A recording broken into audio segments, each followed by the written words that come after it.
I waited for him for years. We even did our marriage introduction. Then one day he called me and told me another woman had his baby. I was the last person to know. This is my story, and it still hurts to tell. I met him in university. We were young. We didn't have money, but we had plans. After graduation, he traveled abroad. He promised it was temporary. He promised we would build our life together when he settled. So when I got pregnant for him in school, I thought we were already building a future, but he said we couldn't keep the baby. I cried. I listened. I obeyed. That decision still haunts me. When he traveled abroad, he didn't disappear. He called me every day. He told me he missed me. He told me to wait for him. Years later, when our families finally met for marriage introduction, I thought my suffering had ended. Everyone smiled. Everyone congratulated me. I believed I was finally chosen. But just weeks after he returned abroad, something started feeling wrong. Not because he stopped calling. He still called every day. But because of what he didn't say. One night, he sounded nervous on the phone. I asked him what was wrong. There was silence. Then he said something I was not prepared to hear. What he told me next destroyed everything I believed about love, loyalty, and family. And the worst part, I was the last person to know. At that moment, I still didn't know that for 9 months, I had been visiting a family that was hiding the biggest secret of my life. When I arrived abroad, he was waiting at the airport. He hugged me tightly, too tightly. I remember thinking, why does this feel like guilt and not love? On the drive home, he kept talking too much. About traffic, about work, about how tired he was. He didn't ask me how I was feeling. He didn't ask if the trip was stressful. That should have warned me. When we reached the house, I noticed something strange. The house didn't feel new to him. It felt lived in, not like a man waiting for his wife, like a man continuing a life. I ignored that feeling. I always ignored that feeling. That night, while unpacking, I saw baby items. A small towel, a feeding bottle, tiny socks. I asked him whose they were. He laughed. He said, "Oh, those belong to a friend. She stayed here briefly." Briefly, I wanted to believe him, so I did. The next day, his phone rang. He didn't pick it. It rang again. He still didn't pick it. I looked at the name. It wasn't saved, just a number. But something inside me already knew. Later that evening, he finally told me the truth. The woman wasn't just someone. She was living nearby, very nearby. And the baby was his. And the worst part, she had been in this house before me. I asked him why his family wanted him to marry her. He didn't answer at first. Then he said something that broke me in a quiet way. "She's abroad already. It's cheaper for them. Less responsibility." That's when I understood. This wasn't about love. This was about convenience. I realized something painful. His family didn't choose her because she was better. They chose her because she cost them less. And I was the expensive mistake. That night, I cried quietly beside him. He slept peacefully. The same man who had once told me, "You are my future." The next morning, his mother called. She asked how I was settling in. Her voice was calm. Too calm. I asked her one question. "Did you know?" There was silence. Then she said, "My daughter, these things happen." That was when something inside me broke completely. After that phone call with his mother, things changed. Nobody said it directly at first. They spoke in soft words.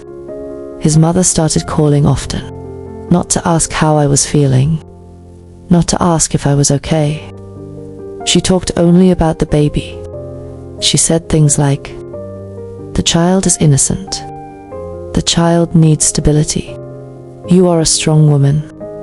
At first, I didn't understand what she was trying to say. Then one day, she said it clearly. She said, "You need to learn how to accept things." Accept what? His sisters started joining the conversation. One of them told me, "You should not make this hard for him." Another said, "Marriage is about sacrifice." I listened quietly, but inside me, something was screaming. Why was the sacrifice always mine? One evening, I asked my husband directly, "What exactly do your family expect from me?" He didn't answer immediately. Then he said, "They just want peace." Peace. That word again. Peace always meant silence.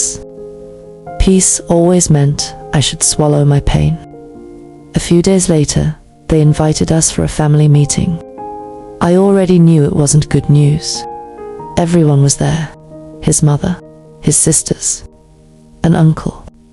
They spoke carefully. They said the woman and the baby were already settled nearby. They said the child needed regular access to the father. They said it would be easier if everyone cooperated. Then his mother said something that made my body go cold. She said, "You need to be mature about this." Mature? As if pain has an age limit. I asked a simple question. Where do I stand in all this? Nobody answered me directly. One of his sisters said, "You are the wife." But the way she said it sounded empty, like a title without meaning. Later that night, I asked my husband something I was afraid to ask. "Do you still want this marriage?"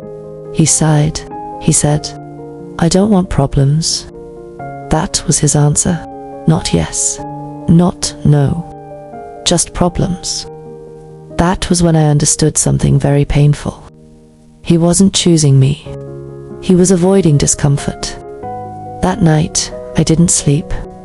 I kept thinking about everything.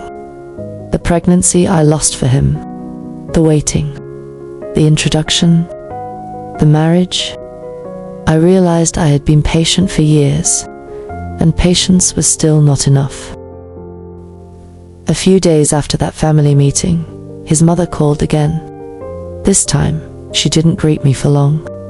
She went straight to the point. She said, "We have talked as a family." My heart started beating fast. She said the woman and the baby needed stability. She said the child needed regular care from the father. Then she said what they had decided. She said, "It will be better if you give him space for now." I asked her what she meant by space. She said I should go back home for some time. She said it would reduce tension. She said it would help everyone think clearly. Everyone, except me. Later that evening, his sisters repeated the same thing. One of them said, "You are strong. You can handle it." Another said, "It's just temporary." Temporary. But nobody could tell me when it would end. I turned to my husband. I asked him, "Is this what you want?" He didn't look at me. He said, "Let's just listen to them." That was the moment I felt truly alone. My husband didn't defend me. He didn't correct them. He didn't protect me. He allowed them to speak for him. After that, the way they treated me changed. They stopped asking my opinion. They made plans without telling me. When they talked about the baby, they used words like "our child." When they talked about me, they used my name, not wife, just my name. One day, his mother said something quietly.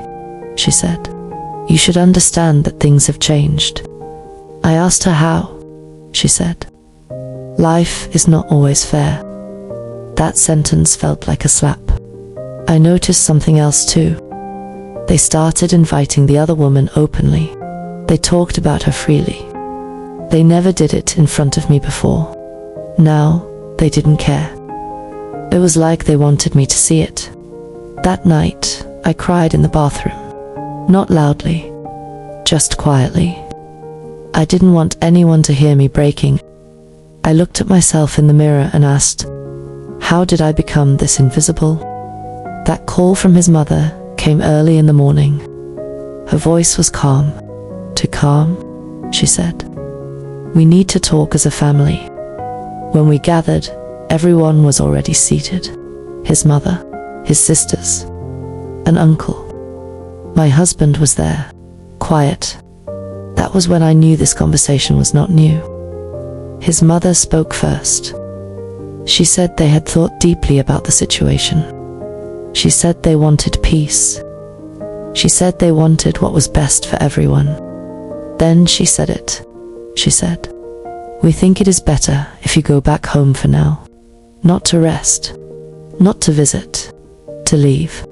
I asked her, for how long? She said, let's see how things go. That answer told me everything. I turned to my husband. I asked him one simple question. Is this what you want? He looked at the floor. Then he said, let's not fight, my family. That was his answer. Not love, not protection, just silence. I asked another question. Am I still your wife? No one answered immediately. Then his sister said, things are complicated now. Complicated? That was the word they used to remove me. I felt something heavy drop inside my chest. Not anger, not shouting, just shame. I stood up slowly. No one stopped me. No one said, please stay. I walked out like someone who had already been erased. That night, I packed my things. My husband watched. He didn't help. He didn't stop me. He didn't cry. I realized then that the marriage had ended long before that day. Before I left, I asked him one last question. Did you ever really choose me? He didn't answer. And that was the answer. When I left that house, I thought the pain would reduce. It didn't. It only changed shape. I went back home quietly. I didn't announce it. I didn't explain to many people. I was tired of explaining a pain people would never fully understand. At first, my husband still called, not to ask how I was doing, not to apologize. He called to talk about arrangements, documents, travel issues, everything except how I felt. Then slowly, the calls reduced. Days passed, then weeks. I stopped checking my phone, because each time I checked and saw nothing, it hurt again. One day, someone close to the family called me. They didn't greet me for long, they said. They have started planning things. I asked what kind of things. They said marriage plans. For him, with her. That was how I found out. Not from my husband, not from his family, from someone else. The same people who said I should be patient had already moved on. Weeks later, my husband called again. This time, his voice sounded stressed. He said things were hard. He said responsibilities had increased. Then he asked if I could help financially. I couldn't believe it. After everything, he still saw me as support. I stayed quiet for a long time. Then I said, I can't do this anymore. He didn't argue. He just said, okay. That was the end. That night, I cried. But it wasn't confusion anymore. It was clarity. I realized I was never protected in that marriage. I was never defended. I was never chosen. I was useful when things were hard, disposable when things became convenient. I am still healing. Some days are heavy. Some days are quiet. But one thing is clear now. Love that requires you to disappear is not love. Patience that destroys you is not strength. And silence from someone who should defend you is already an answer. If you are listening to this and you feel ignored, if you feel like you are carrying everything alone, if you feel like you are being asked to accept pain to keep peace, please know this: you are not weak for leaving. You are not wrong for asking for